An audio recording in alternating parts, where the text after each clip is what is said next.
We have a sign-up table at the back for new landlords. No, I'm joking. Can I ask how many people are here thinking about becoming a landlord? 6. Okay, and the rest of you? How many people are already landlords? Okay, quite a bit. So some of you are thinking of maybe adding more rental units. Is that why you're here? Yeah. Okay, excellent.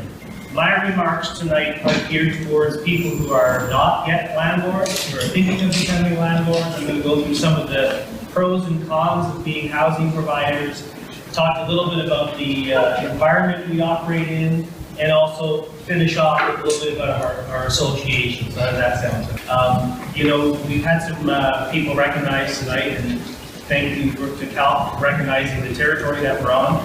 But there's a couple of things that haven't been recognized. And first of all, I want to recognize the initiative that Quinte West has taken to go forward with trying to take a leadership position to deal with our housing situation.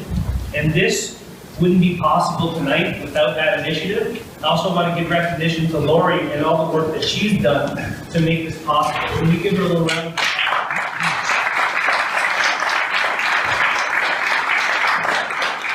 As she hides in the corner.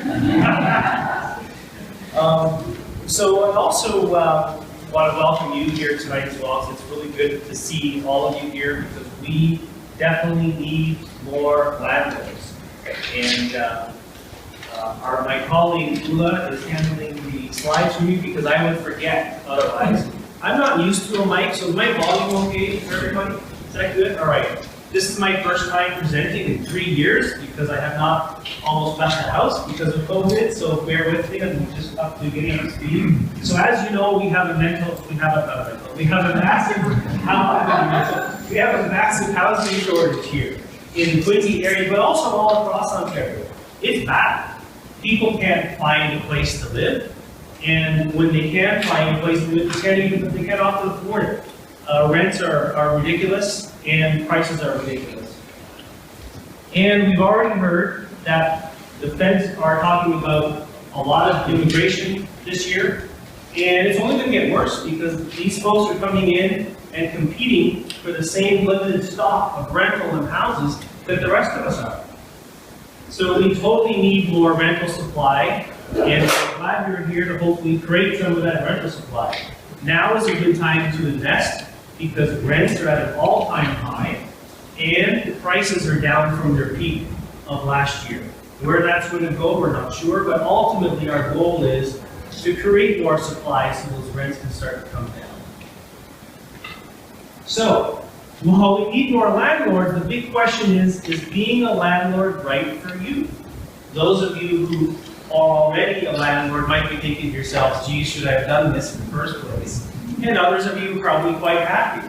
But the thing is that you have to answer this question before you go down this road, because it's not something to play with. It's a very serious industry to get into. You need money and you need time. You need a down payment for whatever place you're going to buy. You need your mortgage lined up, your pre-financing.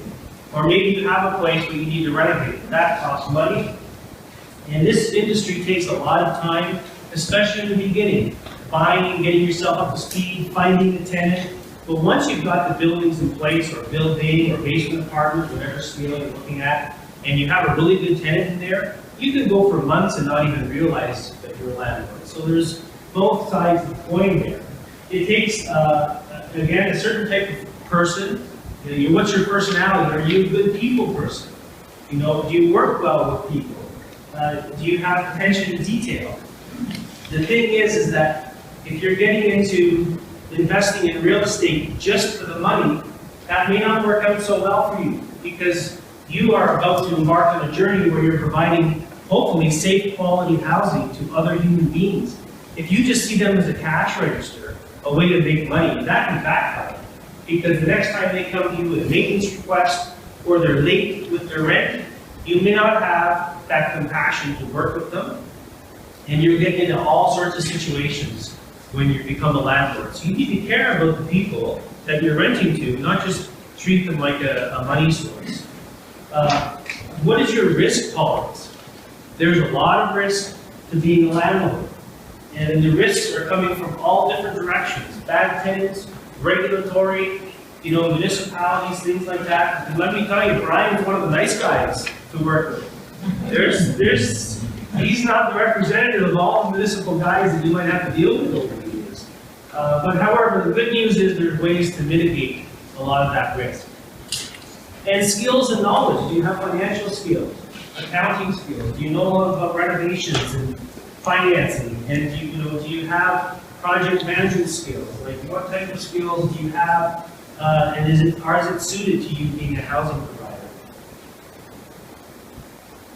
Are you prepared to learn about the long arm of the law?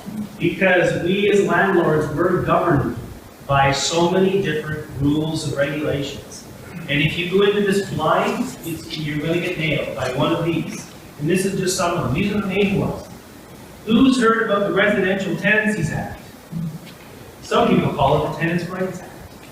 However, it was developed over the years because of a lot of bad landlords. And so more and more laws were built up to try to protect the tenants. We think it's a bit balanced too far towards the tenants right now, and we continue to advocate for that. But who caused that? Crappy landlords. And we don't need more crappy landlords in the industry causing more unfair laws to come our way. So you have to know that act. You have to know the Ontario Fire Code. Because if you just throw up a rental property or buy a triplex and you haven't complied with that fire code, under the worst case scenario, the fire department can come in and shut you down and give your tenants 48 hours notice to vacate. And your vacancy rate goes to 100%. You don't want that. Human rights code. You can't just say anything. Do you think we have free speech in this country? No, we don't. You can't just say anything you want. You say the wrong thing to the wrong tenant, you can be brought before the Human Rights Tribunal, fined $10,000 or worse. You have to know how to write your rental ads. You can't put in your ad, this would be suitable for a single working person. Oh, no, that's discrimination. You can't be doing that. So you need to know these rules, not just write whatever you want and say whatever you want, as much as you may want to sometimes. You have to know the Disability Act and municipal bylaws, and every municipality is different. And income tax rules. Are you going to own your rentals as a sole proprietorship or a corporation? Are you going to rent out your basement? Okay, how is that going to affect your principal residence tax exemption? Is it worth it in the end? You got to know this stuff. I'm not saying you have to be an expert. No, you don't have to memorize all this. I don't know all this by heart. I look it up all the time because my members call me and ask me all sorts of pesky questions when I can look things up. So, but you have to be aware. You just have to be aware that these things exist and not go in blind. So the next one is, this is a big one. What is your why? What is your reason for wanting to do residential properties, and why did you go for all this? And here's some of the reasons that people have. These are the common ones that I hear. Create wealth, just get ahead in life, fund your retirement if you don't have a pension plan. Maybe you just want to have a plan B in case your job doesn't work out or you get ill, you've got some rental income to fall back on, or maybe you can sell your buildings when you've got them all paid off and there's your retirement. Some people put their kids through university and college with the rentals. Or maybe you just want to leave something to your kids. Maybe you have lazy kids and they're going to be broke, so you need to leave something to them, right? No. Now my two boys are at the back, and they're learning from a very early age about property management and finances. Thank you, Lorenzo, my sign holder.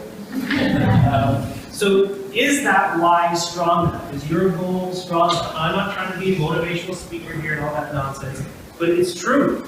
If your goal and your motivation is strong enough and why you want to be a residential housing provider, aka landlord, you're going to be vulnerable to quitting when those challenges and surprises inevitably come up, and there'll be a lot of them. Okay, so I'm going to give you some straight goods here because you need to know the facts, you need to know both sides of it. I don't want to come in here and say, oh, being a landlord is all sweet and roses and come join our association, right? I mean, that's not what I'm here to do. I'm here to give you reality because I would rather you not become a landlord if you're going to be a crafty one, or if you're going to crash and burn because you're not prepared. I'd rather just not do it.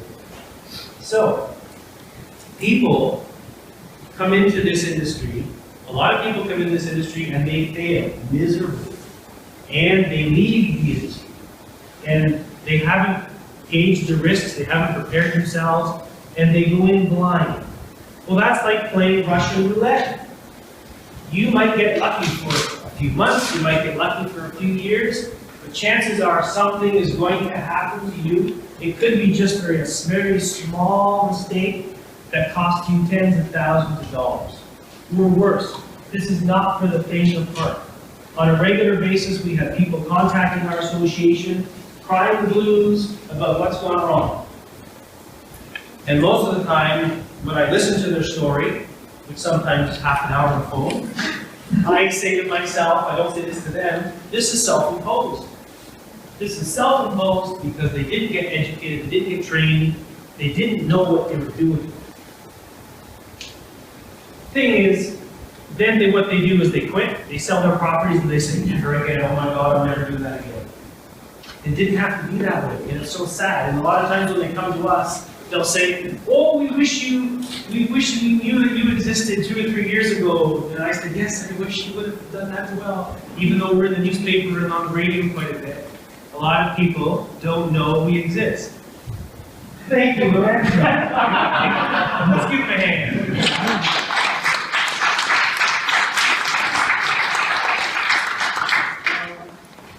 So, got to be somewhere. So the thing is, the main culprit is lack of knowledge, lack of education, and they just may not have been suited for it right from day one. You know, does it make sense that, I mean, we all know that to become a doctor, you have to go to school for just a little bit. And to become a nurse, you have to go for a few years, right? Maybe at least 3 for an RPN. A mechanic, what, 2 years, 3 years plus apprenticeship? Carpenter? But for some reason, a lot of people think they can just buy a duplex, triplex, just waltz right into this industry and say, how hard can it be? Well, guess what? I have seen people have their buildings foreclosed on. I have seen them go bankrupt. I've seen them have to sell their house, and their house be foreclosed on. They're living in a car because they've messed things up so bad they can't even get back into their property. Because they put the wrong tenant in, they didn't bother screening, they just went with their gut, they made all sorts of mistakes, they had no clue what they were doing.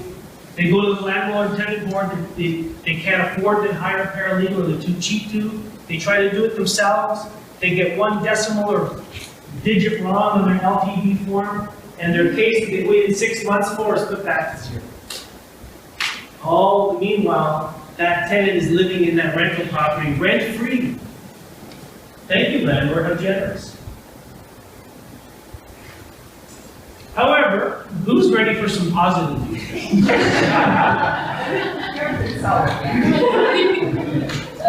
No, see, I'm doing it both ways. I'm showing you some reasons why not to do this and some reasons why to do it, okay? Don't worry, there's lots of successful landlords. And that's good stuff, sir. should I start with, no, I don't want to end on the bad stuff. I want to end on the good stuff. Is that okay?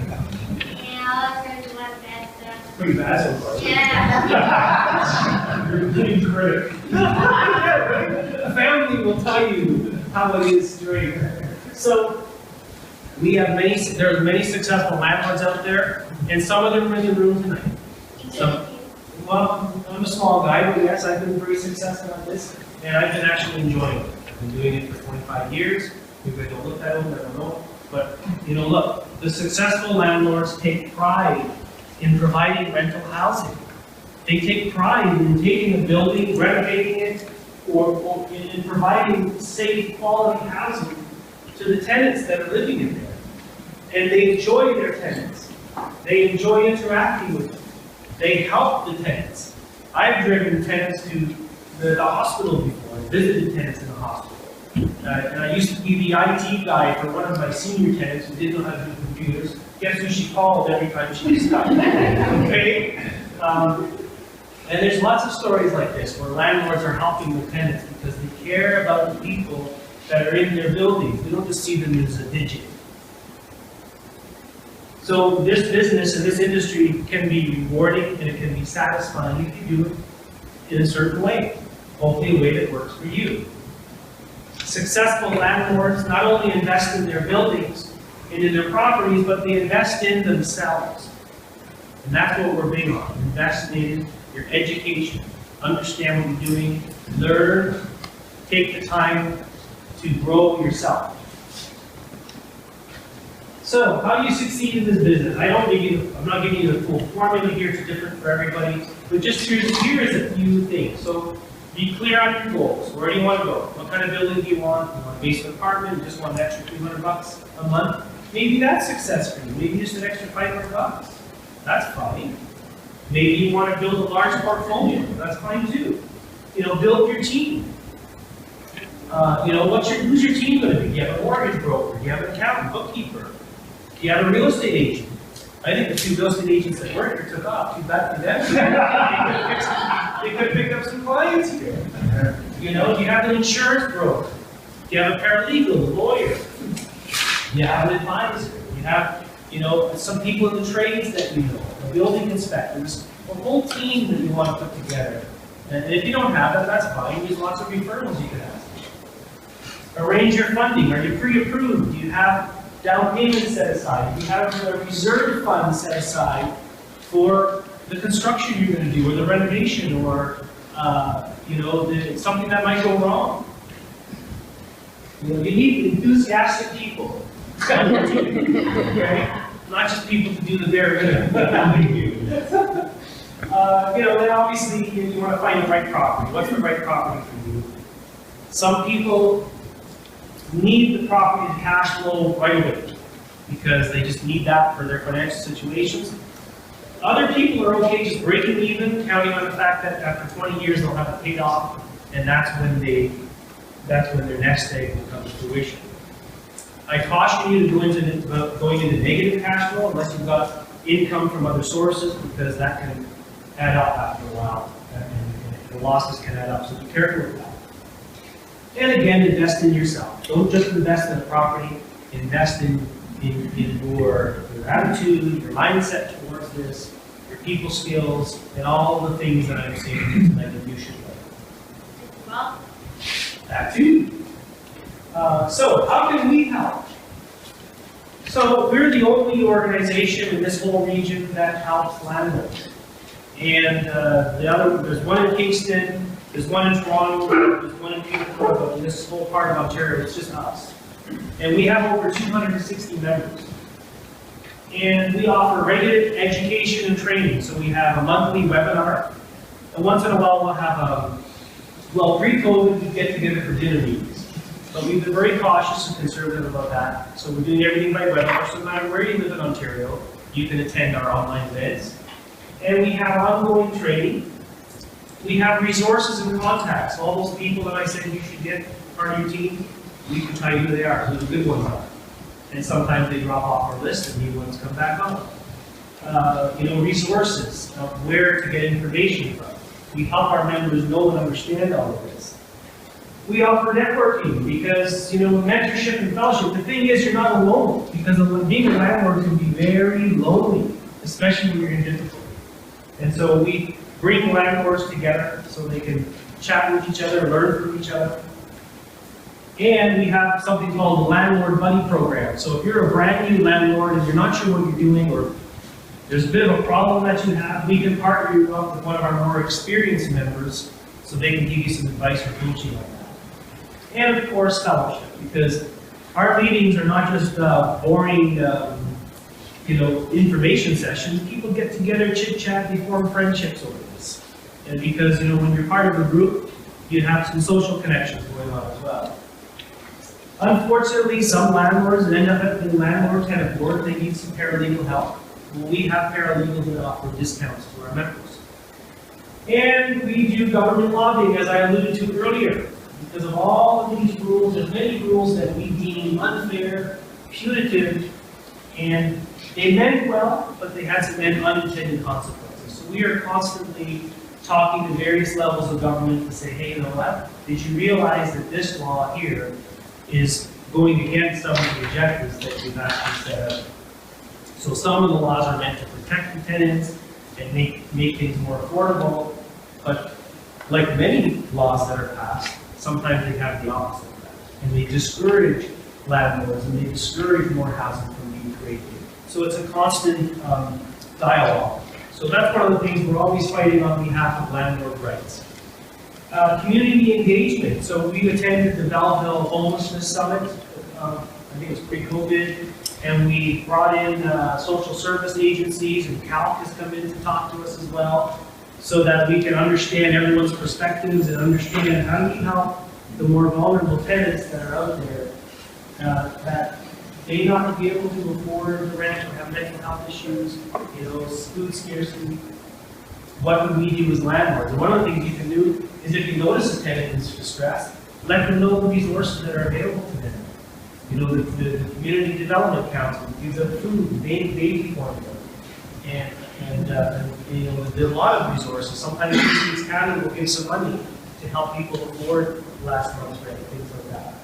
So community engagement is very important to us. We're members of the community and we want to participate in this, and we want to help make the community a better place as well. Okay, what's next? Okay, so the next steps. Again, get clear on your goal, get clear on your why. Decide if this fits with where you want to go. Start your education now. Read every book you can. Well, credible ones. Careful, there's ones that says, well, you can get rich with no money down, and you can do it in 5 years. Yes, okay, so just be careful, right? That's BS. They learn them, right? We want to do some proper research. So read what you can, attend whatever seminars you can, talk to who you can, and subscribe to whatever you can, or newsletters, things like that. Join us if you want, but just get yourself immersed in this world if you're thinking about getting into it. It takes a lot of time and resources to run our association.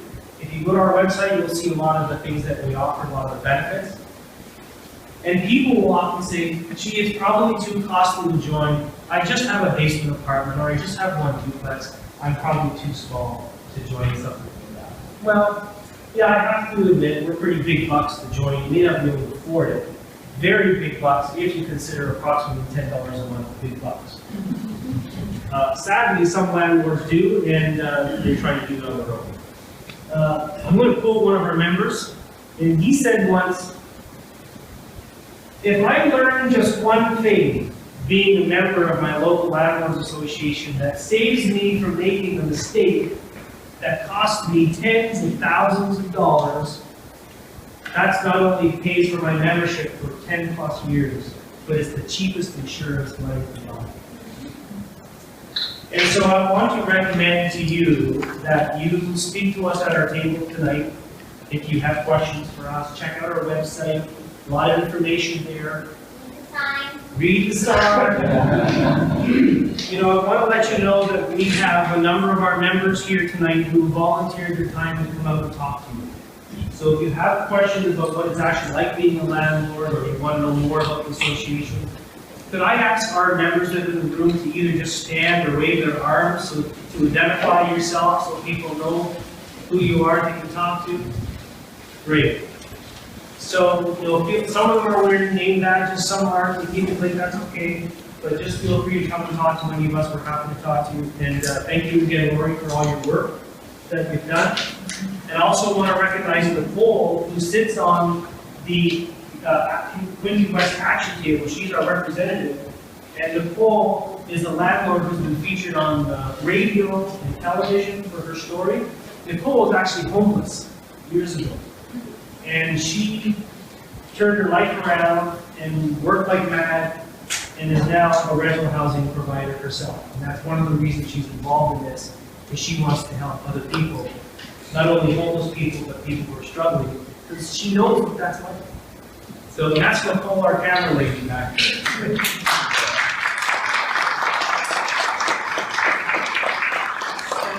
So that's it for me. Thank you very much. Good to meet everybody, and we'll talk to you after the show, I guess. Thanks, Laura.